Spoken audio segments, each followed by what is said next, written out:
देवदत्तश्च सहच इति तौ ना, कैसे हो गया?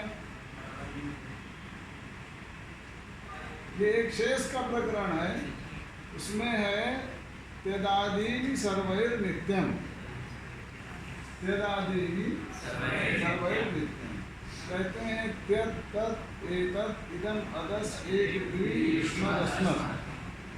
अगर इन शब्दों के साथ किसी भी पद का प्रयोग हो, किसी भी शब्द का प्रयोग हो, जैसे रामश्च लक्ष्मणश्च राम लक्ष्मण होता है, हंसी च हंसश्च हंसम होता है। तुम्हारी स्त्रियां जानते हैं इस बात, थोड़ा भूल रहे हैं, जानते हैं, सब पढ़ के आए नहीं।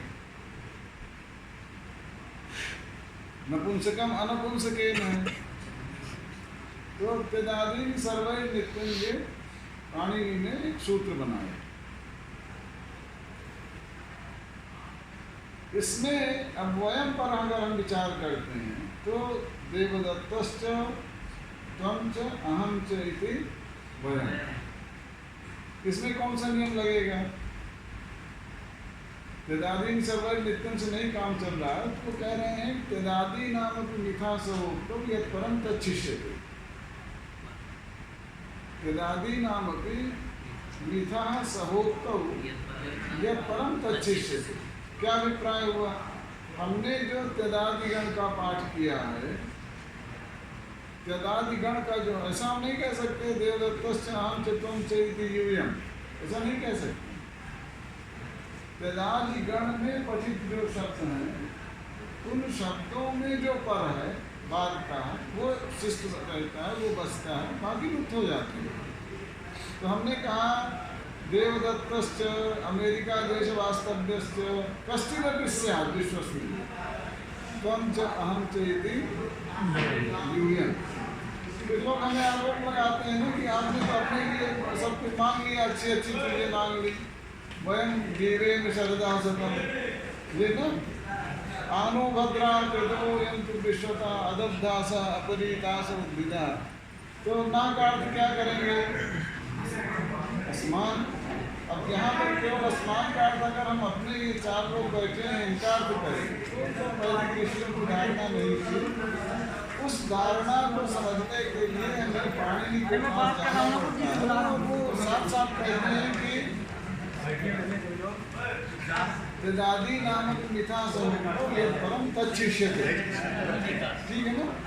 तो इसमें जो माने हम सूत्र से समझते हैं, फिर वृत्ति से, वार्तिकों से समझते हैं, महाभाष्य से समझते हैं, ये हमारी व्याकरण की परंपरा है।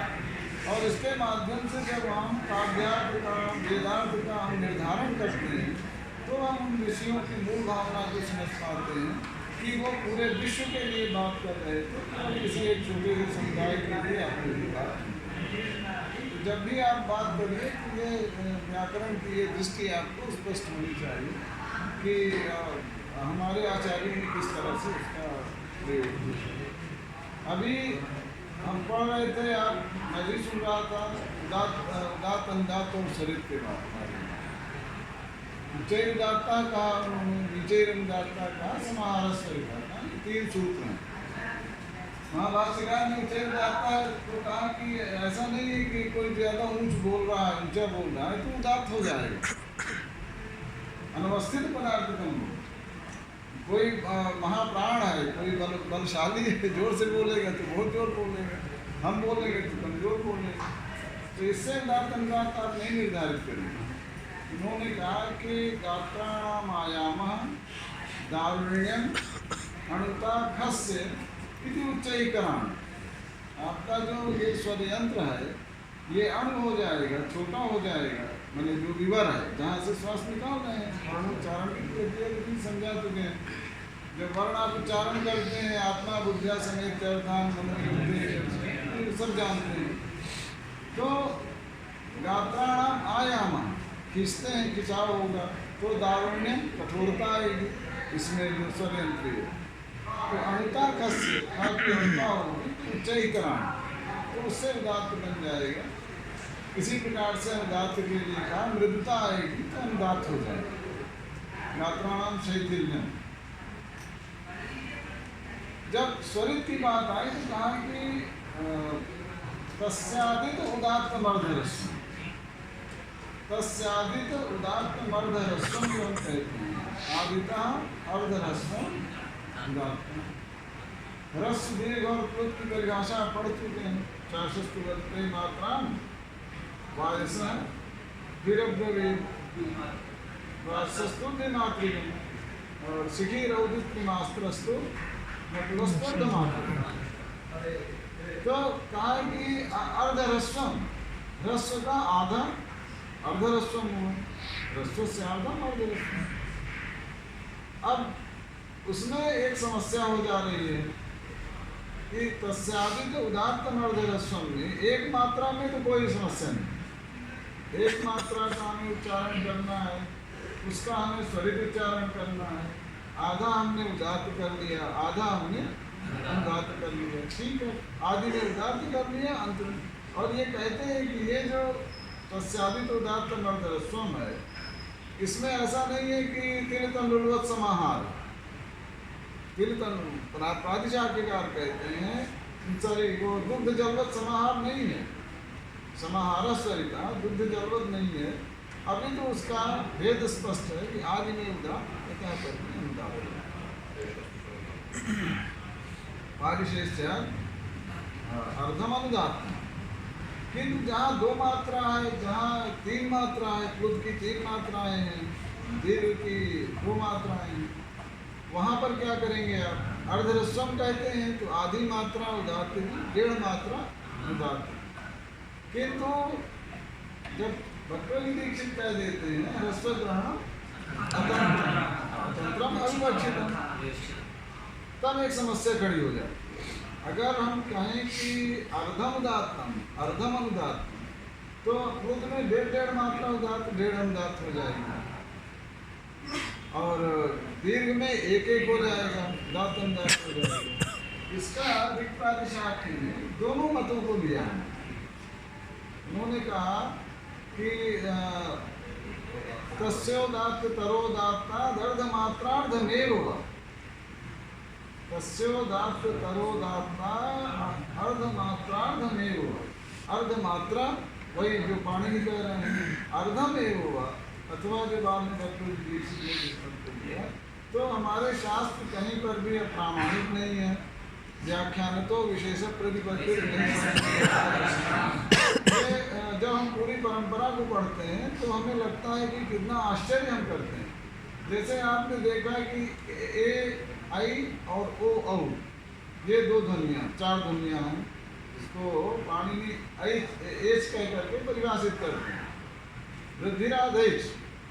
तो ए ओ आई ये ध्वनियाँ, सारी ध्वनियों में आपस में कुछ भेद है, कोई अल्प प्राण है, कोई महाप्राण की दृष्टि से भिन्न है, कोई अघोष है, कोई सघोष है, सभी ध्वनियों आ हो ई हो, सारी ध्वनियाँ आपस में परस्पर भिन्न है। जब हमसे कोई पूछता है कि ए और आई और ओ और औ, इन दोनों ध्वनियों में भेद बताइए आपस में। जैसे हमसे कोई कहे कि ए से आई किस अर्थ में भिन्न है, क्या आपका प्राण महाप्राण के कारण भिन्न है, क्या अभ्यंतर वायु प्रयत्न के कारण भिन्न है, क्या उच्चारण स्थान के कारण भिन्न है, तो शायद हम चुप हो जाते हैं। जानते हैं, बताइए क्या है? अगर हमसे कोई कहे कि ए से आई ध्वनि भिन्न है, भिन्न है, वर्णमाला में तो पाणिनि पढ़ रहे हैं ना, सारी वर्णमाला, चाहे आप जो प्राक प्रचलित वर्णमाला है पाणिनि से, आप उसको देखिए, क्योंकि उसकी भी सूचना पाणिनि देते हैं। पूछू तू कहते हो ना, आपको कौन मिलेगा, सूत्र में आया है, तू माने कवर होता है, चलो, जबकि इसमें तो नहीं है, तो आप कहते हैं सूत्र में। तो वर्ण तो अलग हैं, किंतु अलग क्यों हैं? क्योंकि देखो कंठतालु, उच्चारण स्थान एक है, उच्चारण का प्रयत्न भी एक है, ईषद स्पृष्टम अंतस्थान, ईषद विवृतम उपनाम विवृतम सनाम, सब वही है, स्वरी है। तो फिर भेद कैसा, कहाँ से भेद आया, क्यों भेद आया, और भेदक क्या है? इस प्रश्न का भी विचार हमारे प्रातिशाख्यकारों में अष्टाध्याय में नहीं मिलेगा। प्रातिशाख्य में, वो भी करीब प्रातिशाख्य में इसका विचार किया है कि अर्धमात्र, मैंने उन्होंने कहा कि इकारा अध्यर्धा, अध्यर्धमात्रिकस्त्वकारा इकारा अध्यर्ध। ए क्या है? A plus E is equal to A. क्यों कहते हैं? ए दई तो कंठ तालु, कंठ से उच्चारण किसका करेंगे? आपका करेंगे। स्वाभाविक ए हमें बोलना होगा तो पहले हम कंठ बोल से बोलेंगे, फिर हम तालु से बोलेंगे, तो आ ई दोनों हो जाएंगे। तो आ ई तो होंगे, किंतु ए में तो ठीक है आपका दो मात्रा का है, दो मात्रा में एक मात्रा आपने कंठ बोल ली, एक मात्रा आपने तालु में बोल ली, तो आपका ए बन गया। आई वो भी दो मात्रा का ही है। अगर क्या है वो एचो द्वादश ह्रस्व नहीं है, तो अगर आई की भी अगर हम प्लुत नहीं बोल रहे हैं तो दो ही मात्राएं होंगी, एक ही भी दो मात्राएं, फिर भेद क्या है?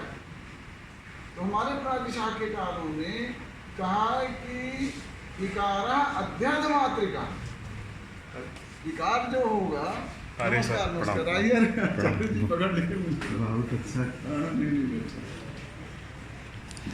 कहा कि इकारा अध्यर्ध मात्रिका। मेरा बैग ले आओ, इधर ले आओ। इस बात को एच एक ह्रस्वादेश सूत्र पढ़ा है। एच एक ह्रस्वादेश, जब एच को हम ह्रस्वादेश करते हैं तो इगे, क्यों ऐसा कह रहे हैं? इक में आ तो हट गए ना, तो अब करते हैं आप एच एक ह्रस्वादेश में अकारा एचा इक क्यों कह रहे हो? ओ को ह्रस्व करोगे तो ऊ मिलेगा, ए को ह्रस्व करोगे ई मिलेगा, क्यों ऐसा कह रहे हैं? इसी बात को अपने महाभाष्यकार भी इस बात को कहते हैं कि नहीं, इसलिए करते हैं क्योंकि वहाँ पर इकार की मात्रा अधिक, तो इकार की मात्रा अधिक है, डेढ़ मात्रा है, अकार की मात्रा आधी मात्रा है। इस रहस्य को हमें समझना चाहिए। ये प्रातिशाख्यकारों का रोल है। इसीलिए कहा व्याकरण नामे उत्तरा विद्या। प्रातिशाख्य समझिए, शिष्याचार्य पढ़ा रहे थे उच्चारण कैसे करना है, कितनी मात्रा काल का उच्चारण करना है, किस स्वर का उच्चारण करना है। एक दिन मैं पढ़ा रहा था तो बच्चे पकड़ लिए, कहे अग्नि नीरे साउथ वाला उच्चारण करिए, मैं नहीं कर पाता हूँ। हाँ, अग्नि नीरे करो। अब उसमें जो है उसका समाधान उसमें है, सिद्धांत कौमुदी की वो जो तत्सर्वी उदात्त क्या प्रातिशाख्यिक उदात्त श्रुति, प्रातिशाख्यिक उदात्त श्रुति प्रसिद्ध। माने ये तो पता है कि जब आप स्वरित पाठ कर रहे हो तो स्वरित पाठ में अगर उदात्त के बाद अनुदात्त आ रहा है उसको आप स्वरित कर देते हैं, ठीक है ना? अग्नि में ई उदात्त है तो उसके बाद स्वरित हो जाएगा, बट उस स्वरित के बाद नोदात्त स्वरित हो जाए। अगर स्वरित और उदात्त आ रहा है बाद में तो क्या हो जाएगा? अनुदात्त ही रह जाएगा। नोदात्त स्वरित से स्वरित है, किंतु नोदात्त स्वरित हो गए। तो अगर उदात्त बाद में आ रहा है, स्वरित बाद में आ रहा है तो कंप हो जाएगा, अगर नहीं है तो कैसा हम उच्चारण करेंगे? तो एक एक प्रश्न का समाधान उन्होंने किया है। हमें सोचने की जरूरत नहीं है। हमें क्या करना है? हमें ज़्यादातर उसको जानने की ज़रूरत है। हम जान पाए, हम समझ, वही नहीं हम कर पा रहे। इतनी बड़ी विडम्बना है हमारे देश में। और मैं आपको बताऊं, जो यूरोपियन लिंग्विस्टिक्स है, क्योंकि हम जवाहरलाल नेहरू विश्वविद्यालय तो वहाँ हमें ध्रुवों का भी सामना करना पड़ता है। मतलब उनका ये है कि अगर आप अंग्रेजी नहीं बोलते हो तो आप विद्वान नहीं हो, अंग्रेजी नहीं पढ़े हो तो आप विद्वान नहीं हो। संस्कृत में आप पारंगत हैं, नए शास्त्र लिख सकते हैं, ऐसे ऐसे आचार्य यहाँ बैठे हैं, सब कुछ बता सकते हैं। उनके दिमाग में क्या है? अंग्रेजी ही विद्वत्ता का लक्षण। हमने कहा चलो हम अंग्रेजी बोले, उन दोस्तों से मैं अंग्रेजी में ही बात करता हूँ, कहीं पर भी वो भी हमें करना पड़ता है। तो इस भाषा विज्ञान विषय को, जिसको हम मानते हैं कि मैंने यास्क कर हुए, हम तो काल निर्धारण करने लगते हैं, उन्हीं के जाल में फंस गए हैं। हमारे ऋषियों ने कहीं काल निर्धारण काम नहीं किया था, हमारे आचार्यों ने भी नहीं किया था, उन्होंने हमें फंसाया इस जाल में। क्योंकि आनंद वो आचार्य जी वो मैंने जयंत भट्ट कहते हैं वेदवदिमा विद्यानादय वेदानादय इति अस्माकं मतम् अस्माकं परंपरा कथ्यते वेदानादय विषय साक्षात् धर्माणा ऋषियो बभूव ते साक्षात् धर्मव्युपदेशेन मंत्रान् संकादो उपदेशाय ग्रहणन्तु ब्रह्मग्रहणा एवं ग्रंथं समानास्तु वेदं वेद वेदांगानि च। तो उन्होंने तो वो बनाए थे, मैंने साक्षात्कार किया था, इसलिए हम नहीं कहते कि आप बता दो किस समय शुरू हुए वेद, कोई नहीं बता सकता। इसी प्रकार इन्होंने कहा कि वेदवदिमा विद्यानादय, ये जो हमारी विद्याएं हैं, जितनी भी चतुर्दश विद्याएं हैं, अष्टादश विद्याएं, जो भी आप करते हैं विवाद, वो सारी अनादि हैं। कहा क्यों? कहा कि पाणिनि क्या कर रहे थे, व्यास क्या कर रहे थे? कहा कि ये तो संक्षेप विस्तार विवक्षया आस्थान करते ना चक्षते, संक्षेप करते हैं या तो विस्तार करते हैं। वाक्यपदी करते समय भर्तृहरि ने कहा प्रणीतो गुरुणास्माकम अयम आगम संग्रह। भर्तृहरि ने और खबर ली ऋषियों की, कहा कि ऋषिणाम यश ज्ञान तदप्यागम पूर्वकम। आप ऋषि कह रहे हो कि हमने वेद का साक्षात्कार किया, साक्षात्कार सारा आगम पूर्वक, पहले से नहीं होती परंपरा तो आप कुछ नहीं कर सकते। तो इस प्रकार से हमारे उन आचार्यों को हमारे ऋषियों ने इस परंपरा को बढ़ाया था। और उस भाषा शास्त्र का जब यूरोपियन लिंग्विस्ट को परिचय हुआ 19वीं सेंचुरी में, 19वीं शताब्दी में उन्होंने जाना कि भाषा विज्ञान होता है। आज वो हमारे ऊपर राज करते हैं, जो बुलवाते हैं वही बोलते हैं, भारतीय विद्वान जो हैं आजकल।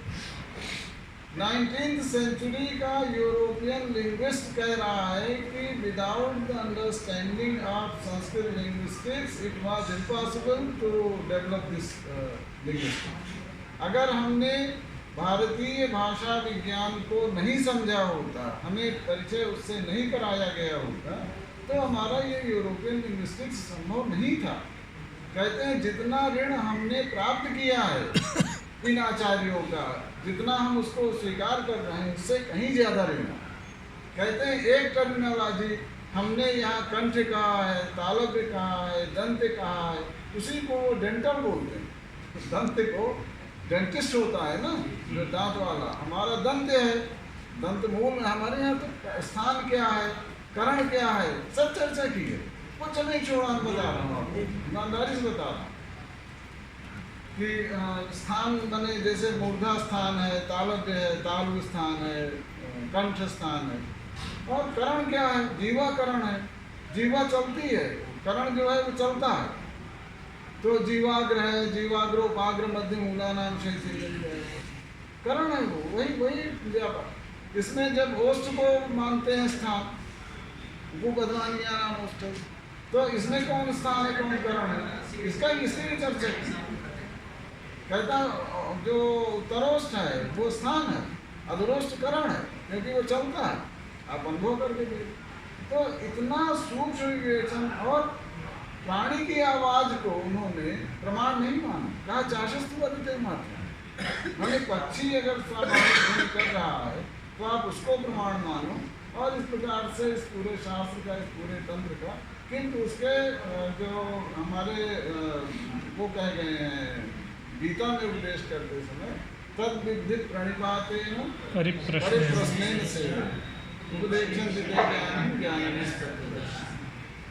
अपने यहाँ जेएनयू में चूंकि वामपंथी अवसर है, तो मैं कहता हूँ प्रणिपात और शास्त्र क्या करो, गुरु का मत करो। हमें नहीं चाहिए कि आप हमारा पैर छो, लेकिन शास्त्र के प्रति तो आपकी श्रद्धा होनी चाहिए। परिप्रश्न आपको हमसे करना, शास्त्र तो जीव नहीं आकर के बताएगा। आप अपने से पूछ सकते हो, अपने पढ़ते समय पूछ सकते हो, लेकिन अगर आचार्य से आप पूछते हो तो पूछना चाहिए आप। और पूछोगे कब, जब आप सामर्थ्य को विकसित करोगे।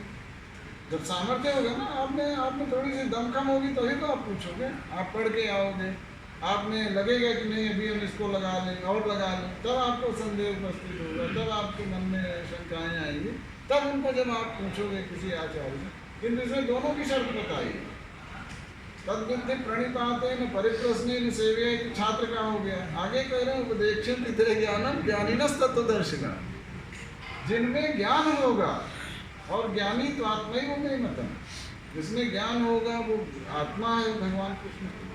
आत्मा है ईश्वर, मैंने वो ईश्वर स्वरूप है और ज्ञानवान है। हमारे आचार्य लोग ज्ञानवान हैं, आप पढ़ते हैं तो आपको लगेगा कि उन्हें प्राप्त हो रहा है और ये परंपरा आगे बढ़ती रहे। इसीलिए मंगलादि मंगल मध्यान्ह मंगलांतानि शास्त्राणि प्रसन्ते वीर पुरुषाण ऐश्वर्य पुरुषाण से होंगे। किसी आचार्य के लिए नहीं कह रहे हैं कि ये बहुत दिन तक जिए, कह रहे हैं वीर पुरुषाण ऐश्वर्य पुरुषाण से शास्त्राणि होंगे। नहीं, उनको शास्त्र की चिंता है, शास्त्र हमारा आगे बढ़ता रहे। क्यों? क्योंकि यह हमारी पीढ़ी दर पीढ़ी को व्यवस्थित करने वाला है, व्यवहार सिखाने वाला है, कैसे हमें जीवन में रहना है, कैसे समाज में रहना है। एक संस्कृत का विद्यार्थी जितना अच्छा सोच सकता है, किसी मैंने आप लोगों ने कभी दैन्य नहीं होना चाहिए। आप लोगों को आश्चर्य होगा, मैं इस परंपरा का पढ़ा हुआ हूँ, बहुत सीधा छात्र था, बहुत सीधा। वो ऐसा नहीं था जो आचार्य लोग पढ़ाते थे, कभी उदंडता नहीं की।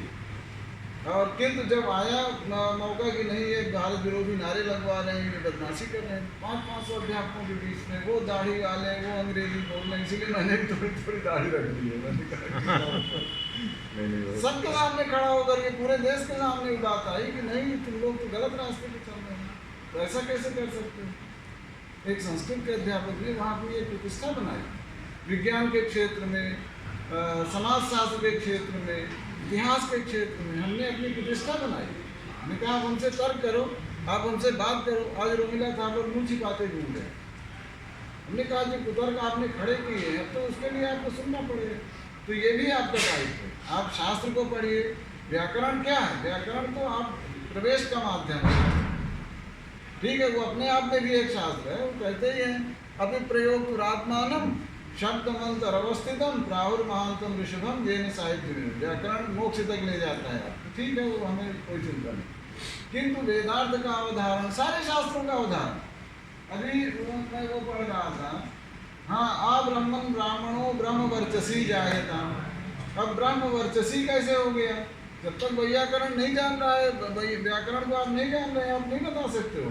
वर्चस शब्द है, सकारांत है, कैसे हो जाएगा? नहीं, ब्रह्म वर्चा वर्चसी कहाँ से है? वर्चसी कैसे आएगा? छांदस प्रयोग नहीं, पाणिनि ने उसकी व्याख्या की है। अच्छा तो नहीं, ब्रह्म हस्तिभ्याम वर्चसा सूत्र है। पाणिनि महाराज ने नहीं छोड़ा, बहुत कोशिश कर डाली उन्होंने। ब्रह्म हम अज्ञान हमारा, हम पढ़ते ही नहीं। ब्रह्म हस्तिभ्याम वर्चसा सूत्र है। हाँ, ब्रह्म वर्चसम बना रहे हैं, ब्रह्म वर्चा नहीं, वर्चोदा वैसे है अलग से। वो समासांत वर्चा शब्द है तो ठीक है, उसको वर्चोदा कहते हैं।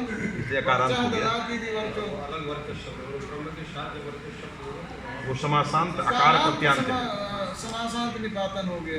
तो उसके लिए एक सूत्र बनाया पाणिनि, ये समझाने के लिए कि नहीं आपको भ्रम न हो। निश्रेयस, उन्होंने कहा निश्रेयस आय अस्तुवा, नहीं तो श्रेयस शब्द है, सकारांत है। मेरे जाने के पहले था शशि प्रभा ने एक वो बनाया था अपना, वो मैंने निश्रेयस उनका एक ऑर्गेनाइजेशन कह लीजिए, NGO जिसको बोलते हैं, तो वो सकारांत था। जब मैं पहुंचा इसको सकारांत करो, कहा रहे नहीं श्रेयस होता है, सकारांत होता है। मैंने कहा न तुमने साहित्य पढ़ा है, न तुमने दर्शन पढ़ा है, न तुमने व्याकरण पढ़ा, तीनों नहीं पढ़ा। मैं तीनों का उदाहरण आपको दे रहा हूँ। अचतुर विस्तुर आप सब लोग सूत्र पढ़े हैं, अचतुर विचतुर सुचतुर स्त्री पुंस निर्पुंस बोलो, जोड़ जोड़ पूरा बोलो सूत्र, इससे बिच्छू का मंत्र बनता है। शेष मुझे नहीं सुनाई पड़ा, फिर से बोलो। एक आदमी बोलो पहले, अयम वरिष्ठ। हाँ, कौन बोलेगा पहले? खड़े होकर, हाँ, धीरे धीरे बोलो, धीरे। निश्रेयस, हाँ, निश्रेयस है, अकारांत है, तो अकारांत निपातन किया। मैंने कहा कि व्याकरण हो गया। मैंने कहा तुम दर्शन की विदुषी हो। पहला सूत्र है प्रमाण प्रमेय संशय प्रयोजन दृष्टांत सिद्धांत तर्क निर्णय। बोलो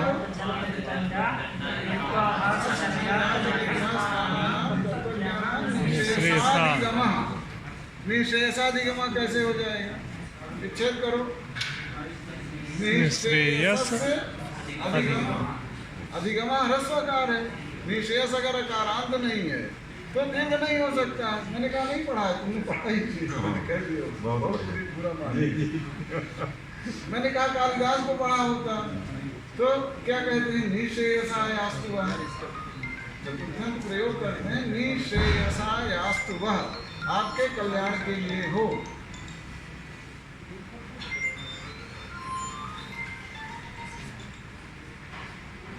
थोड़ी देर में चलता हूँ बस।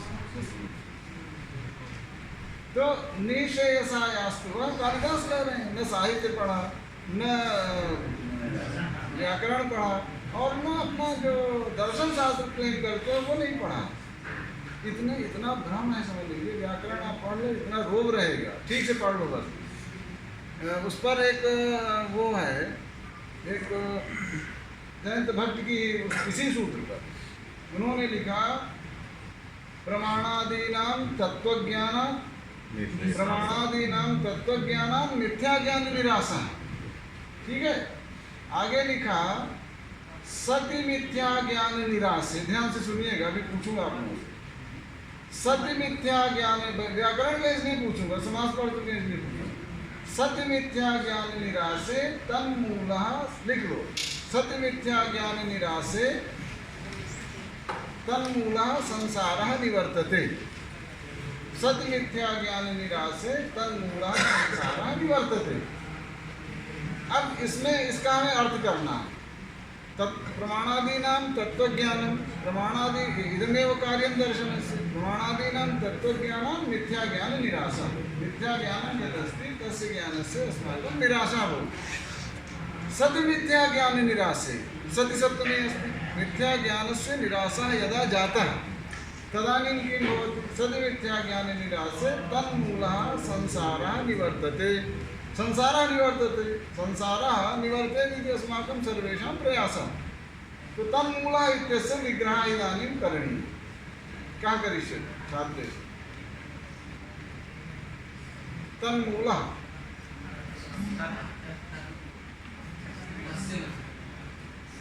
कहते कियन्ताः सन्ति ये कथयन्ति तस्य मूलः। हाथ उठाओ जी। तन्मूलः संसारः निवर्तते। मूलं शब्दः भवति, मूलः वा शब्दः भवति, मूलं भवति।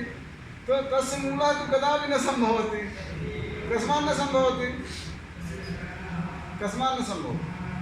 अरे पर्वलिङ्गं द्वन्द्व तत्पुरुषयोः। तो तन्मूलम् इति स्यात् न। इदानीं किमस्ति, तन्मूलः संसारः, उपरि समासः, विग्रहः कथं? तत्मूलं यस्य सः, तत्माने मिथ्याज्ञानं, मिथ्याज्ञानं मूलं यस्य सः एवं भूतः संसारः निवर्तते। संसारे संसारस्य उत्पत्ति मिथ्याज्ञान कारणः, आविर्भावः। तो तन्मूलः संसारः निवर्तते, माने मिथ्याज्ञान मूलः संसारः निवर्तते। तस्य अनुवादे सानुवादं कृतवती। न जाने आज के उसका ध्यान आ गया, वही पढ़ गए। अकेले नहीं है उसमें, उसमें ये भक्त जो हैं, क्या नाम है उनका, यशार भक्त, वो भी हैं। तो इन्होंने लिखा है अज्ञान, माने अज्ञान का कारण संसार निवृत्त हो जाता है। मैंने कहा नहीं, इनको फिलॉसफी आ रही है, नहीं इनको व्याकरण, क्योंकि व्याकरण का संस्कार नहीं है। अगर आपको ये संस्कार है कि तन्मूलः पद तत्पुरुष समास में बन ही नहीं सकता है, तो आप बहुव्रीहि बनाओगे, बहुव्रीहि बनाते ही अर्थ ठीक हो जाएगा। ये काम है हमारे व्याकरण का। आपको दूसरा उदाहरण बता रहा हूँ। अखंडम सच्चिदानंदम सबने पढ़ा होगा। अवांग मनस गोचरम आत्मान अखिलाधारम आशय भीष्ट सिद्ध है, रूप समझिए। कहा कि अखंडम अवांग मनस गोचरम।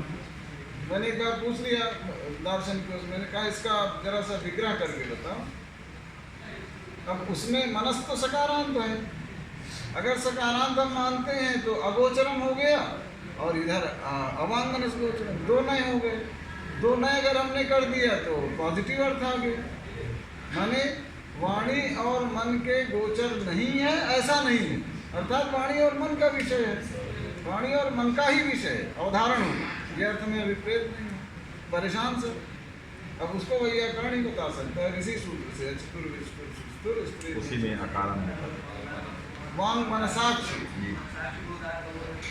तो मनसाक्षी अगर आपको पता है तो आप विग्रह कर ले जाओगे। वाक्य मनश्चैति क्या बोल करेंगे? वाक्य मनश्चैति वांग मनसे, अगर एक बार काम नहीं करेगी तो वांग मनसे और वांग मनसयो हो अगोचर, वांग मनसयो हो गोचरम इति वांग मनस गोचरम, न वांग मनस गोचरम इति वांग मनस गोचरम। ऐसे विग्रह करके तो व्याकरण केवल समास के उदाहरण, उन उदाहरणों में वहाँ पर आप जानते हैं उद्देश्य नहीं है हमारा व्याकरण।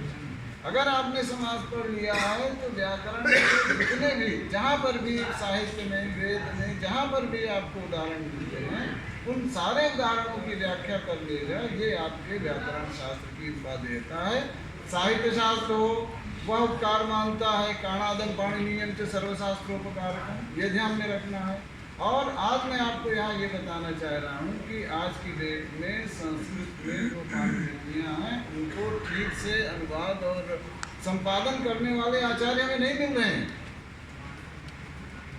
कि वो कार्य, उसमें सामर्थ्य चाहिए। 3 सामर्थ्य चाहिए उसके लिए। एक तो जिस भाषा में वो लिपि है उस भाषा का ज्ञान, यही व्याकरण के माध्यम से जो ज्ञान, उस शास्त्र का ज्ञान, शैव विलास भी है तो शैव सिद्धांत का ज्ञान है, व्याकरण का है तो व्याकरण शास्त्र का ज्ञान है, और तीसरा जब आप संपादन करके उसको ट्रांसलेशन करेंगे तो उस भाषा का ज्ञान है। तो ज़्यादातर जो मार्केट है वो अंग्रेजी की है, ये भी एक बहुत बड़ी समस्या है। तो कम से कम आप अपने शास्त्र में सन्नद्ध होकर के आचार्यों के पास सीधे, सौभाग्य आप लोगों का आज संपूर्णानंद खाली पड़ा हुआ है। जेएनयू में भी हम लोग किसी तरह से काम चला रहे हैं, आचार्य तो नहीं है लोगों में। अब जाकर के देख लो, मतलब 2-3-1-2 लोगों को छोड़ दीजिए तो सब ऐसे ही है। बहुत सी इस तरह की संस्थाएं खाली हो रही हैं। तो हम लोगों को तलाश है कि अच्छे छात्र मिलें, उनको हम बढ़ाते हैं, उनको आगे करते हैं, उनको विश्वविद्यालयों में नियुक्ति कराते हैं, लड़के कराते हैं, तमाम तरह की संगतियाँ फिर भी हम लोग करते हैं। तो वो काम आप लोगों को करने की जरूरत है। आप लोग बस विद्या को प्रदीप्त रखो, इतना कह कर सकते हैं।